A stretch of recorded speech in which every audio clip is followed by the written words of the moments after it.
नमस्कार दोस्तों, स्वागत है आपके अपने YouTube चैनल विकास स्टडी बांका में। हम लोग science practice set PYQ platform में दिया हुआ प्रैक्टिस सेट बायोलॉजी का देख रहे हैं, जिसमें से हमने 3 टॉपिक ऑलरेडी अपलोड कर दिए हैं। और आज का हमारा जो टॉपिक है वो है हमारा रिस्पिरेटरी सिस्टम। रिस्पिरेटरी सिस्टम यानी कि श्वसन तंत्र। श्वसन तंत्र से रिलेटेड जितना भी अभी तक रेलवे में प्रश्न पूछा गया है, सारे के सारे इस वीडियो में डिस्कस करेंगे, तो बने रहें आखिरी तक। चलिए देखते हैं पहला प्रश्न क्या है। आज का पहला प्रश्न क्या है कि मानव श्वसन में क्या छोड़ा जाता है। मानव जो श्वसन करता है क्या छोड़ता है, तो वो छोड़ता है आपका कार्बन डाइऑक्साइड CO2। इसका राइट आंसर होगा डी। नेक्स्ट प्रश्न क्या है कि गले का एक फैला हुआ हिस्सा जो लड़कों में आवाज़ बॉक्स बढ़ाने के लिए जिम्मेदार होता है, उसको हम लोग क्या कहते हैं, तो उसको हम लोग कहते हैं एडम का सेब। Option number D right answer होगा। अगला प्रश्न क्या है कि मनुष्यों में पाए जाने वाला श्वसन पिगमेंट क्या होता है, तो श्वसन पिगमेंट होता है आपका हीमोग्लोबिन, जो कि option number D right answer होगा। अगला प्रश्न क्या है कि मस्तिष्क का कौन सा हिस्सा सांस लेने को नियंत्रित करता है, तो सांस लेने का जो नियंत्रित करता है वो करेगा आपका मज्जा। क्या करेगा? मज्जा। Option number C right answer होगा। अगला प्रश्न है कि निश्वासन डैश द्वारा होता है। निश्वासन किसके द्वारा होता है, तो होता है फेफड़ों की अपस्फीति के द्वारा। Option number B right answer होगा। अगला प्रश्न क्या है कि डैश के छल्ले गले में मौजूद होते हैं, तो वो होते हैं कार्टिलेज, यानी उपास्थि के छल्ले गले में मौजूद होते हैं। Option number B right answer होगा। अगला प्रश्न क्या है कि अनोक्सी श्वसन के दिए हुए चरण को पूर्ण कीजिए। यहाँ आपका ग्लूकोज और dash plus carbon dioxide plus ऊर्जा, तो ये बनते हैं आपका ethanol plus carbon dioxide plus ऊर्जा। ये ग्लूकोज का जो विघटन होता है ये अनोक्सी श्वसन में होता है, तो इस प्रकार इसका राइट आंसर होगा बी नंबर। अगला प्रश्न क्या है कि मानव शरीर में श्वसन वर्णक क्या है, यानी पिगमेंट क्या है, तो वह है आपका हीमोग्लोबिन। बी इसका राइट आंसर होगा। अगला प्रश्न है कि कौन सी जीवन प्रक्रिया रासायनिक ऊर्जा को उष्ण ऊर्जा में बदलती है, वो बदलती है आपका श्वसन। श्वसन क्या करता है कि रासायनिक ऊर्जा को आपका उष्ण ऊर्जा में बदलती है, तो इसका सी राइट आंसर होगा। अगला प्रश्न है कि हृदय मांसपेशियां डैश होती है। हृदय की जो मांसपेशियां होती है वो होती है बेलनाकार, शाखित और एकल नाभिक होती है। ए इसका राइट आंसर होगा। अगला प्रश्न क्या है, ऑक्सीजन की अनुपस्थिति में सबस्ट्रेट पूर्ण विघटन को डैश कहा जाता है, उसको हम लोग कहते हैं अनोक्सी श्वसन। ऑक्सीजन की अनुपस्थिति में सबस्ट्रेट का पूर्ण विघटन जो होता है उसको हम लोग कहते हैं अनोक्सी श्वसन। सी इसका राइट आंसर होगा। अगला प्रश्न है कि डैश की अनुपस्थिति में अवायवीय श्वसन होता है, तो ऑक्सीजन की अनुपस्थिति में अवायवीय श्वसन होगा। ए इसका राइट आंसर है। अगला प्रश्न है कि निम्न में क्या श्वसन प्रणाली का हिस्सा नहीं है, इनमें से कौन सा श्वसन प्रणाली का हिस्सा नहीं है, तो वह है मेडुला ऑब्लोंगेटा। यह श्वसन प्रणाली का हिस्सा नहीं है। बाकी श्वास नली ट्रेकिया श्वसन प्रणाली का हिस्सा है, फेफड़ा भी है, ब्रोंकाई भी है, लेकिन जबकि मेडुला ऑब्लोंगेटा नहीं होगा। इसका सी राइट आंसर होगा। अगला प्रश्न क्या है कि सांस लेने की प्रक्रिया में डैश शामिल होता है। सांस लेने की प्रक्रिया में आपका प्रश्वसन और निश्वासन शामिल होता है। सी इसका राइट आंसर होगा। अगला प्रश्न है कि अंतः श्वसन के दौरान फेफड़े डैश के कारण हवा से भर जाते हैं, तो वो भरते हैं आपका फेफड़े की स्फीति के कारण हवा से भर जाते हैं। बी इसका राइट आंसर होगा। अगला प्रश्न क्या है कि मानव में भोजन और हवा के लिए समान मार्ग क्या है। भोजन और हवा के लिए समान मार्ग है, वह है ग्रसनी। डी इसका राइट आंसर होगा। अगला प्रश्न क्या है, वायवीय श्वसन क्या है। वायवीय श्वसन क्या है, तो ऑक्सीजन की उपस्थिति में जो श्वसन होता है उसको हम लोग वायवीय श्वसन कहते हैं, और ऑक्सीजन की जो अनुपस्थिति में होता है उसको हम लोग अवायवीय श्वसन कहते हैं। तो इसका राइट आंसर होगा बी। अगला है कि निम्नलिखित में से कौन सा अंग मानव शरीर में जोड़ों में नहीं पाया जाता है। इनमें से आंख आपका जोड़ों में पाया जाता है, फेफड़ा भी आपका क्या होता है जोड़ों में पाया जाता है, गुर्दा यानी कि आपको जोड़ों में पाया जाता है, जबकि मुंह आपका एक ही होता है, ये जोड़ों में नहीं पाया जाता। तो इसका डी इसका राइट आंसर होगा। अगला प्रश्न क्या है कि सामान्य श्वसन के दौरान ली जाने वाली और निकाले जाने वाली हवा की मात्रा को हम लोग क्या कहते हैं। उनकी मात्रा को हम लोग कहते हैं ज्वारीय आयतन। सी इसका राइट आंसर होगा। अगला प्रश्न है कि निम्नलिखित में से कौन सा मानव रक्त में मौजूद एक वर्णक है जो ऑक्सीजन को हमारे फेफड़ों से शरीर के सभी अंगों तक ले जाता है। तो वो लेके जाता है आपका हीमोग्लोबिन। ए इसका राइट आंसर होगा। अगला प्रश्न क्या है, जब ऑक्सीजन की अनुपस्थिति में भी श्वसन होता है तो इसको डैश श्वसन कहा जाता है। जब ऑक्सीजन की अनुपस्थिति में होगा तो इसको हम लोग कहते हैं अवायवीय श्वसन, और जो ऑक्सीजन की उपस्थिति में होता है उसको हम लोग कहते हैं वायवीय श्वसन। तो इसका डी राइट आंसर होगा। अगला प्रश्न क्या है कि वायु कोश का क्या कार्य होता है। वायु कोश का जो कार्य होता है गैसों के आदान प्रदान करने वाले स्थान पर एक सतह प्रदान करना, ये वायु कोश का कार्य होता है। डी इसका राइट आंसर होगा। अगला प्रश्न क्या है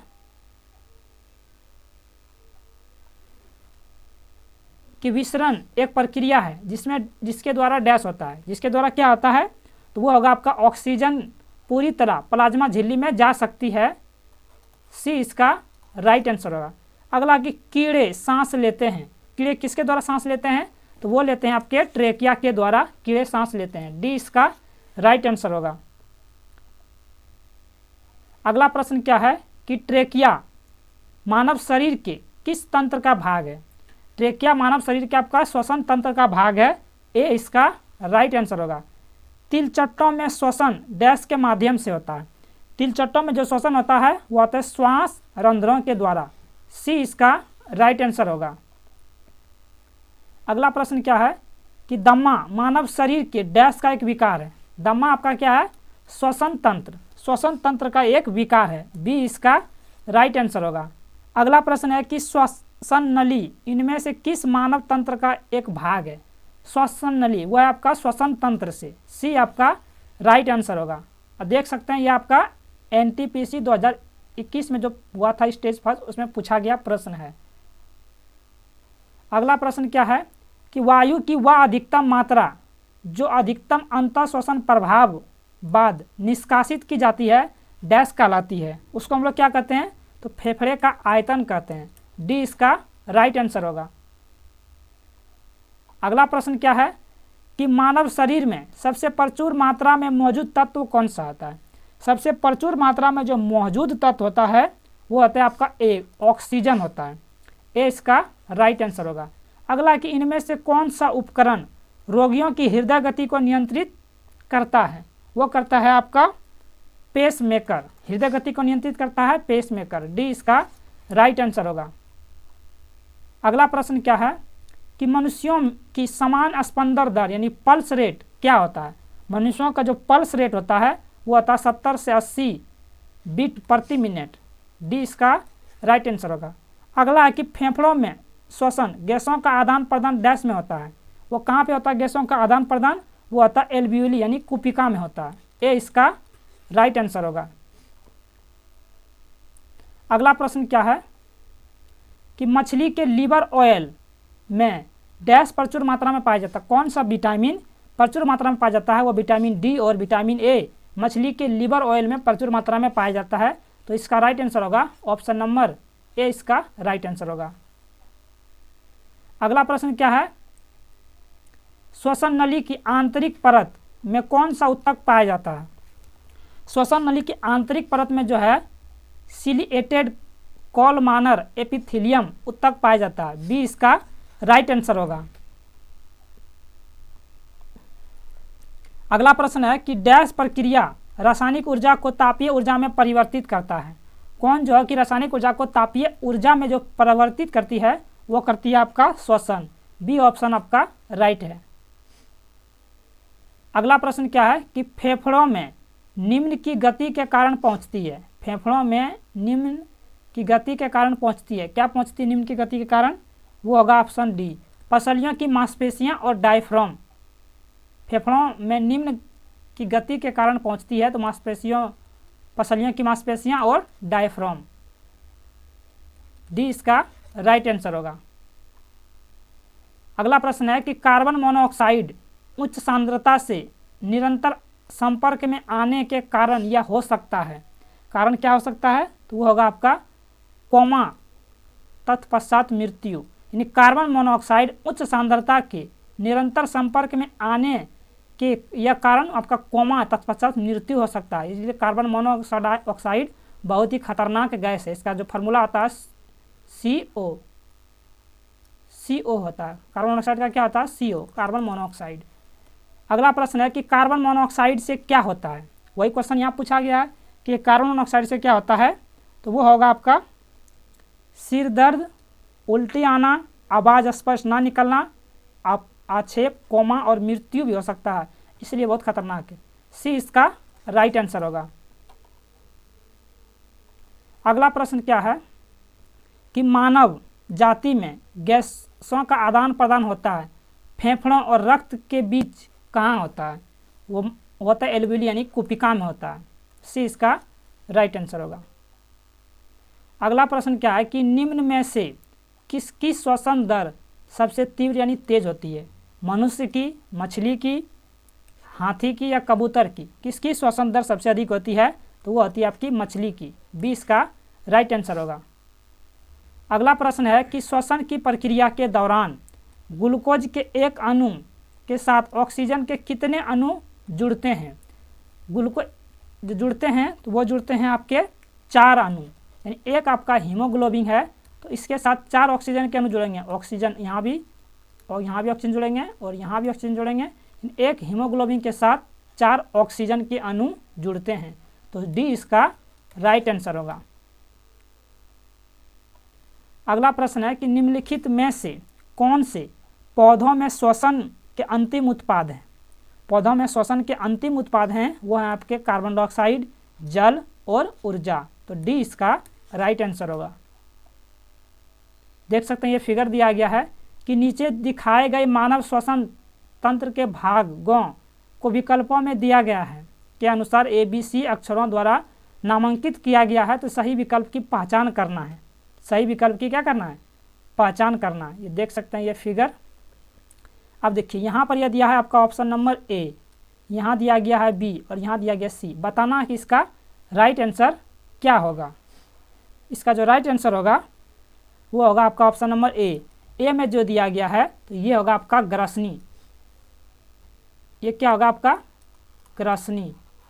ये होगा ग्रसनी। बी में जो होगा आपका स्वर यंत्र और यहाँ पे जो सी है दिया है श्वास नली। क्या होगा?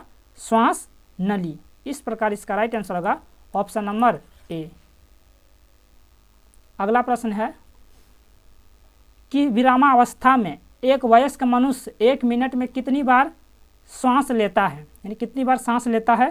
तो वो लेगा आपका 15 से 18 बार। डी इसका राइट आंसर होगा। अगला प्रश्न क्या है कि वायवीय श्वसन के संदर्भ में निम्नलिखित में से कौन सा कथन सही है? वायवीय श्वसन के संदर्भ में बताना है कौन सा कथन आपका सही है। तो इसका सी ऑप्शन सही है कि माइटोकॉन्ड्रिया में पाइरूवेट के एक अणु के विखंडन के फलस्वरूप कार्बन डाइऑक्साइड के 3 अणु बनते हैं। यही इसका क्या है? सी इसका राइट आंसर है। अगला प्रश्न क्या है? स्थलीय जानवरों में गैसीय विनिमय विसरण की क्रिया द्वारा होता है। इन जानवरों में श्वसन के बारे में कौन सा कथन सत्य है उसके बारे में आपको बताना है। इसका डी ऑप्शन सही है। ए, बी और सी ये भी सही है, ये भी सही है और ये भी सही है। देखिए पहला विसरण इनकी त्वचा से होता है, बिल्कुल सही है। इनकी त्वचा कोमल संवेदनशील होती है जो गैसीय विनिमय को सक्षम बनाती है, ये भी सही है। इसमें वायु के प्रभाव के लिए मार्ग होता है, ये भी सही है। इनकी त्वचा का क्षेत्रफल कम होता है लेकिन श्वसन के लिए पर्याप्त रक्त प्रवाह होता नहीं, ये गलत है। तो इस प्रकार इसका राइट आंसर होगा डी। अगला प्रश्न क्या है कि जलीय जीवों की श्वसन दर स्थलीय जीवों की श्वसन दर की तुलना में बहुत तेज होती है, क्यों? जलीय जीवन की जो श्वसन दर होती है स्थलीय जीवन की तुलना में बहुत तेज होती है, ऐसा क्यों होता है उसके बारे में बताना। ऐसा होता है कि जल में ऑक्सीजन की मात्रा कम होने के कारण ऐसा होता है कि जलीय जीव की श्वसन दर तेज होती है और स्थलीय जीवों की दर कम होती है। तो बी इसका राइट आंसर होगा और ये 2022 में भी पूछा गया है। आगे है कि मानव शरीर में वायु किस अंग द्वारा ग्रहण की जाती है? मानव शरीर में जो वायु जो ग्रहण करते हैं वे नासाद्वार के करते हैं, बी इसका राइट आंसर होगा। इनमें से कौन सा केंचुआ का श्वसन अंग है? केंचुआ का जो श्वसन अंग है वह है त्वचा। केंचुआ जो सांस लेता है वह त्वचा से लेता है, बी इसका राइट आंसर होगा। अगला प्रश्न क्या है कि जब हम सामान्य श्वसन के दौरान उच्छ्वासन करते हैं तो क्या होता है? तो फेफड़ों में हवा की एक अपशिष्ट मात्रा बनी रहती है, डी इसका राइट आंसर होगा। अगला प्रश्न क्या है, मानवों द्वारा सामान्यतः अंतःश्वासित और उच्छ्वासित वायु में ऑक्सीजन का कितना प्रतिशत होता है? तो वो होता है आपका अंतःश्वासित वायु में लगभग 21% और उच्छ्वासित वायु में लगभग 16%। यानी हम जो श्वास लेते हैं उसमें ऑक्सीजन 21% लेते हैं और जो बाहर निकालते हैं वे 16% निकालते हैं, सी इसका राइट आंसर होगा। अगला प्रश्न क्या है कि नीचे दिए गए मछली के चित्र में कहाँ गिल्स स्थित होता है? गिल्स इसमें से कहाँ स्थित होता है वो आपको बताना है। तो वो होता है ये ए में दिया गया, यहाँ पे आपका गिल्स होता है, ए स्थान पर होता है, यानी कि स्थान 1 में, जो कि बी में दिया गया है। अगला प्रश्न क्या है कि श्वसन पथ में पक्षमाभ की क्या भूमिका होती है? श्वसन पथ में जो पक्षमाभ की भूमिका होती है वो होती है पक्षमाभ फेफड़ों और वायु पथ से नाक की ओर स्थित बलगम को साफ करता है, बी इसका राइट आंसर होगा। अगला प्रश्न क्या है कि विरामावस्था में एक वयस्क मनुष्य 1 मिनट में औसतन कितनी बार सांस लेता है और छोड़ता है? वो है आपका 15 से 18 बार सांस लेता है और छोड़ता है, ए इसका राइट आंसर होगा। अगला कि निम्नलिखित में से कौन सा भाग यह सुनिश्चित करता है कि श्वसन के दौरान वायु मार्ग बंद ना हो सके? ये कौन निश्चित करता है?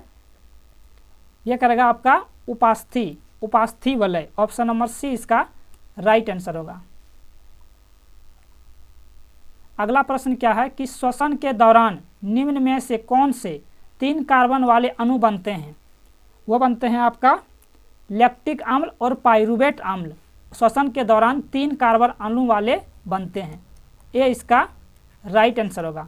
अगला कि मनुष्यों में होने वाली श्वसन क्रिया डैश का उदाहरण है? श्वसन क्रिया किसका उदाहरण है? तो वह है आपका उष्माक्षेपी, यानी कि बी इसका राइट आंसर होगा। अगला प्रश्न क्या है, मांसपेशियों में ग्लूकोज के अनोक्सी श्वसन द्वारा डैश बनते हैं? अनोक्सी श्वसन द्वारा आपका लैक्टिक एसिड बनते हैं। मांसपेशियों में ग्लूकोज के अनोक्सी श्वसन द्वारा लैक्टिक एसिड बनते हैं, इसी के कारण मांसपेशियों में जो दर्द देता है वह लैक्टिक एसिड के कारण देता है। अगला कि मानव शरीर में अनोक्सी श्वसन कहाँ होता है? वो होता है आपका कोशिकाओं के कोशिका द्रव में होता है मानव में अनोक्सी श्वसन, बी इसका राइट आंसर होगा। अगला प्रश्न क्या है, मेढकों में मानव की तरह ही एक जोड़ी फेफड़े होते हैं लेकिन वे अपने डैश के इन सभी श्वसन कर सकते हैं। किसके श्वसन कर सकते हैं? वो कर सकते हैं आर्द्र और श्लेष्मीय त्वचा, डी इसका राइट आंसर होगा। अगला है कि कीटों में गैस के विनिमय के लिए वायु नलिकाएं का एक जाल होता है, इन्हें डैश कहा जाता है। इनको हम लोग क्या कहते हैं? वो करते हैं श्वास प्रणाली, बी इसका राइट आंसर होगा। अगला प्रश्न है और यह आपका आखिरी प्रश्न है, कुछ मछलियां पानी की घूंट लेकर सांस लेती है, ये मछलियां पानी का घूंट डैश है, ये क्या है? यह प्रति मिनट हवा को सांस लेने वाली जीवों की तुलना में अधिक बार लेती है। यानी कहना है कुछ मछलियां पानी की घूंट लेकर सांस लेती है, ये मछलियां पानी का घूंट डैश है, ये क्या है कि प्रति मिनट हवा को सांस लेने वाली जीवों की तुलना में अधिक बार सांस लेती है, सी इसका राइट आंसर होगा। तो ये था हमारा श्वसन तंत्र। श्वसन तंत्र से रिलेटेड जितना भी अभी भी रेलवे में क्वेश्चन पूछा गया था सारे के सारे इस वीडियो में डिस्कस कर दिए हैं। तो मिलते हैं किसी दूसरे वीडियो में, तब तक के लिए जय हिंद।